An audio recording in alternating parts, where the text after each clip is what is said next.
Are you ready? దేవుడు మనకిచ్చిన వరం, దేవుడు మనకిచ్చిన వరం, దేవుడు మనకిచ్చిన వరం ఏంటండి? ఏదో చెప్పండి.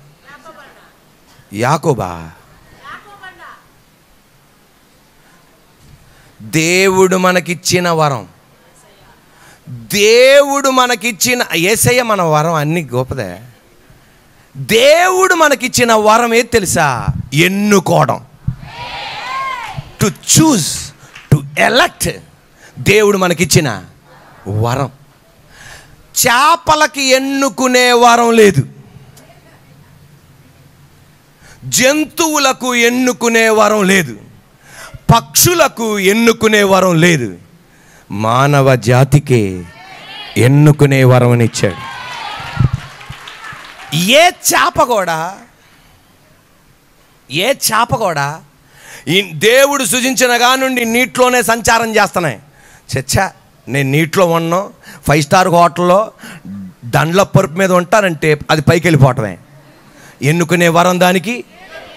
సింహం, నేను ఈ రోజు నుండి తోటకూర, బచ్చల కూర, బీరకాయ, దొండకాయ తింటానంటే కుదరదు, అది మాంసాహారి. అందువలన దానికి ఎన్నుకునే అవకాశం లేదు. పులికి ఎన్నుకునే అవకాశం, చిరత పులికి ఎన్నుకునే అవకాశం. పక్షులు ఆకాశంలో ఎగరటం ఏంటి? మనుషుల్లాగా బైపాస్ రోడ్డు మీద నడుస్తానంటే వెళ్ళిపోద్ది అది పైకి. ఎన్నుకునే వరం లేదు. కానీ మనిషికి ఎన్నుకునే వరం ఇచ్చాడు. ఆమేన్, హల్లెలూయా. డాక్టర్ గారు అబ్బాయి డాక్టర్ గారు అవ్వాలని లేదు, ఇంజనీర్ అవ్వచ్చు. ఇంజనీర్ గారు అబ్బాయి ఇంజనీర్ అవ్వాలని లేదు, అవ్వాలంటే అవ్వచ్చు, డాక్టర్ అవ్వచ్చు. రాజకీయ నాయకుల అబ్బాయి రాజకీయ నాయకుడు అని అవ్వలేదు, లేదు, డాక్టర్ అవ్వచ్చు. ఎన్నుకునే వరం ఎవరికి ఇచ్చాడు? మనిషికి దేవుడు ఇచ్చాడు. నువ్వు వైఎస్ఆర్సీపీలో ఓటేయచ్చు, టీడీపీకి ఓటేయచ్చు, కాంగ్రెస్కి ఓటేయచ్చు, బీజేపీకి ఓటేయచ్చు, జనసేనకు ఓటేయచ్చు. నువ్వు ఒక పార్టీ కనబడితే దానికన్నా ఓటేయచ్చు. ఎలక్ట్ చేసుకునే వరం దేవుడు మనకిచ్చాడు. కానీ ఎలక్షన్, ఎన్నుకోవడం దేవుడు మనకిచ్చిన వరం. అది కరెక్ట్గా నువ్వు ఎన్నుకోవాలా. ఒకవేళ నువ్వు కరెక్ట్గా ఎన్నుకోకపోతే ప్రస్తుతం సంతోషంగా ఉన్న కొన్ని సంవత్సరాలు వేదన అనుభవించాల్సి వస్తుంది. అందువలన తండ్రి యొక్కయు కుమారుని యొక్కయు పరిశుద్ధాత్మ నామములో నీ జీవితంలో కరెక్ట్గా నువ్వు ఎన్నుకోను గాక. మంచిని ఎన్నుకోవచ్చు, చెడుని ఎన్నుకోవచ్చు. సిలువ మీద యేసయ్య వేలాడుతున్నాడు.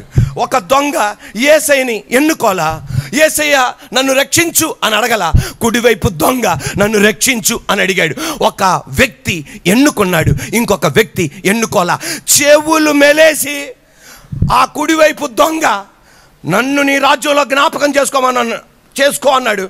నువ్వు కూడా అను, లేకపోతే కాల్చేస్తా, లేకపోతే చంపేస్తా అనలా. అది నీ ఇష్టం. ఎన్నుకోవటం దేవుడు మనకిచ్చిన వరం. విగ్రహములు కావాలా, జీవం గల దేవుడు కావాలా, నువ్వు ఎన్నుకోవాలి.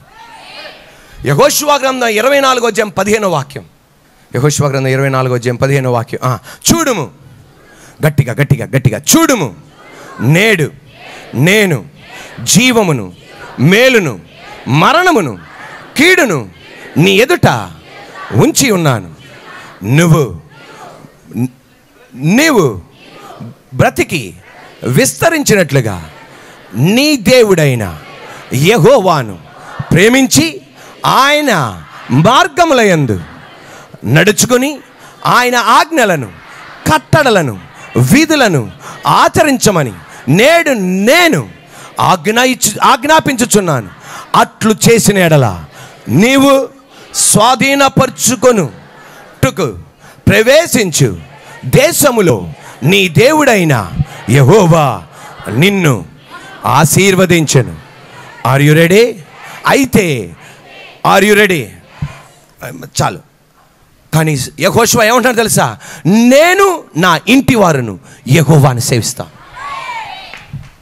2 మార్గాలు ఉన్నాయి. ఏ మార్గానన్నా నువ్వు ఎన్నుకోవచ్చు. ఈ రోజున ఎవరైనా ఇక్కడ కూర్చున్న వాళ్ళు, వాక్యం వింటున్న వాళ్ళు, అన్నయ్య అమ్మ చెప్పినట్లు నేను వినలా, నాన్న చెప్పినట్లు నేను వినలా, నా మనసాక్షి చెప్పినట్లు వినలా, నేను నా ఇష్ట ప్రకారంగా నేను ఒక మార్గాన్ని ఎన్నుకున్నా, ఇప్పుడు నేను బాధపడుతున్నా, ఇప్పుడు నేను దుఃఖపడుతున్నా, ఇప్పుడు నేనేం చేయాలి? చచ్చిపోవాలా లేకపోతే నా జీవితం ఇంతేనా? సర్వశక్తి గల దేవుడు చెప్పేది, ఇప్పుడైనా ఆయన వైపు తిరుగు. నీ కాలగతులు ఆయన చేతిలో ఉన్నాయి. My times are in your hands Lord. నా దేవుడు నీ స్థితిని మార్చగలడు. ఈ రోజున ఎవరైనా సరే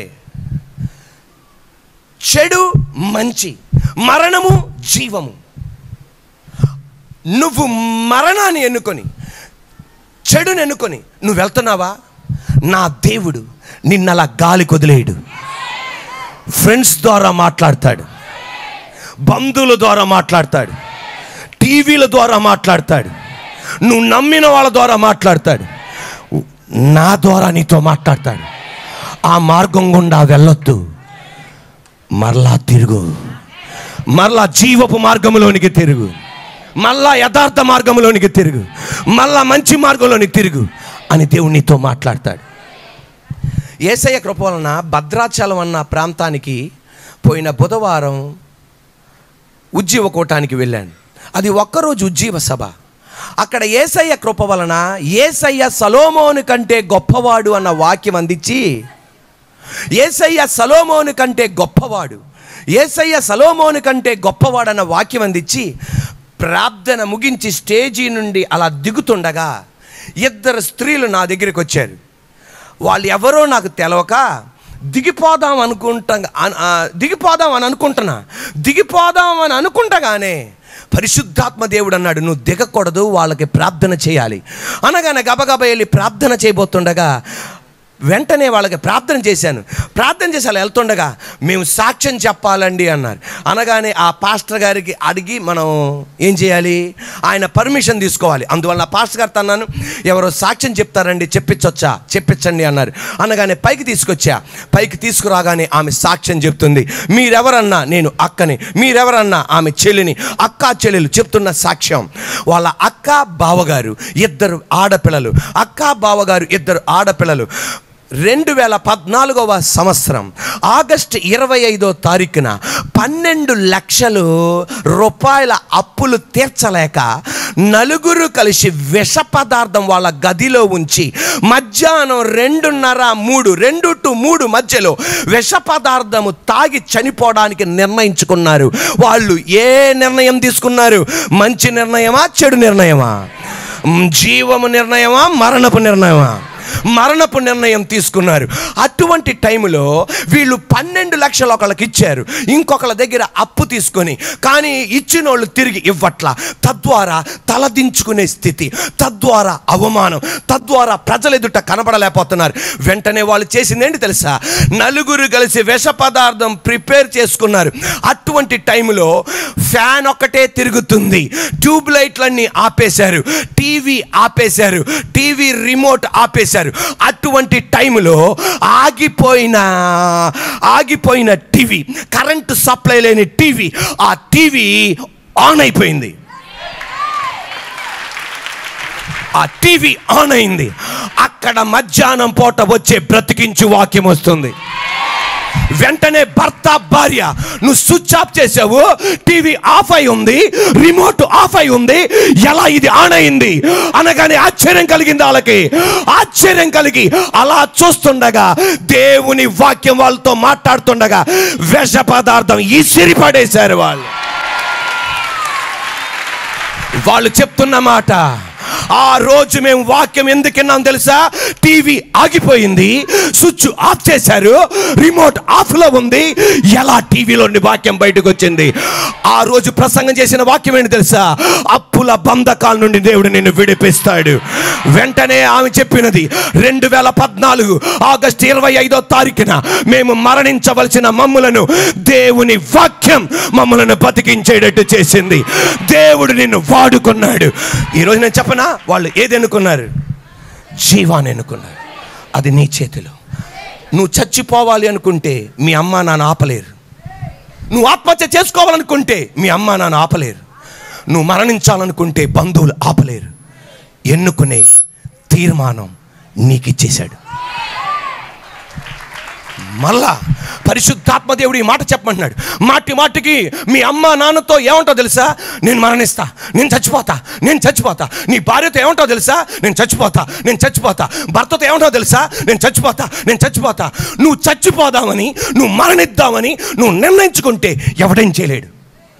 కానీ అటు వెళ్ళొద్దు అని, నాలాగా అటు వెళ్ళొద్దు అని, మరణించొద్దని నన్ను నిలబెట్టి నీతో మాట్లాడుతున్నాను. భద్రాచలములో ఉన్న ఆ కుటుంబం వాళ్ళు విన్నారు.